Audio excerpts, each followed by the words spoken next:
Another thing that I've seen with students over the years when they're doing practice tests with me is they get really nervous because they can't answer a question. I don't know anything about, I don't know, my favorite building. What's your favorite building? Well, I don't know, do you have a favorite building? I don't have a favorite building. So what do you do?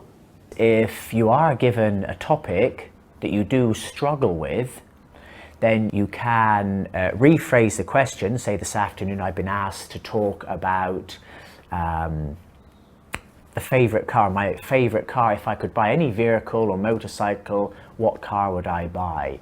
I'm very sorry to say I have no interest whatsoever in motor vehicles. Hong Kong, we have a very good mass transit system. Public transport is very efficient, convenient and cheap. Most of us do not know a lot about cars. In this situation, I would like to, because I cannot talk about cars, I'd perhaps like to talk about mountain bikes. It's another way of commuting. More people perhaps that I know would use a mountain bike to commute to work. So you could turn it around that way. But you must actually introduce the topic and turn it around with your own language. You cannot simply say, I've been asked to talk about a vehicle, so I'm going to talk about a mountain bike, because the examiner may assume that you're confusing the vocabulary. And you can say, as I say, I don't know a lot about it, but I would assume this, or I would assume that. My sister is interested in this area. I think she would have more information. I think what probably she would say is this. But try to say something. If you do say something and it's indirect or from a third party or a related subject, you may lose some marks from not being totally relevant, but you'll get more marks than if you just say, I don't know. I don't know would be the worst possible answer, or total silence. The questions on the speaking test are things that they all look like something that we could answer from personal experience.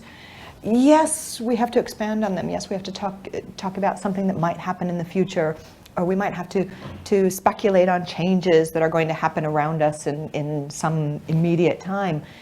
But I think that everything in the test, every question that's being asked, we can draw upon our own experience. What makes a good restaurant for you? And you can start off in general terms. I think a good restaurant, I think one of the most important things is location and the atmosphere and the environment.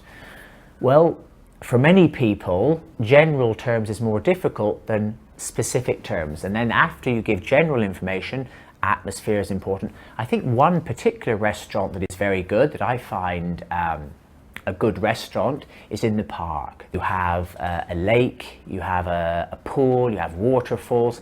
This helps to create a very comfortable, natural, enjoyable environment for eating. There also you have a good selection of food. It's not too expensive. My favorite building? Well, it's blue, and when it's closed, it's got these metal shutters that come down, and the shutters have little air holes on them, I suppose for circulation within the building itself. It's a very vivid blue color. The building it's an old structure. It doesn't have a lot of decoration to it, but the color of it is what's amazing to me. When I see the color of that building, I think of the sky in Greece when I went on holiday when I was 15 years old. I think of the water in the Mediterranean. I'm just describing the building that I saw on my walk over here to this location today. So I don't have a favorite building. And what I did was I took something that I saw and I related it to something from my past, and I put the two of them together. That's the kind of thing I think candidates should be thinking about. They should be thinking about their whole life experience and how they can fit something that they've done at some point in their life to answer that question.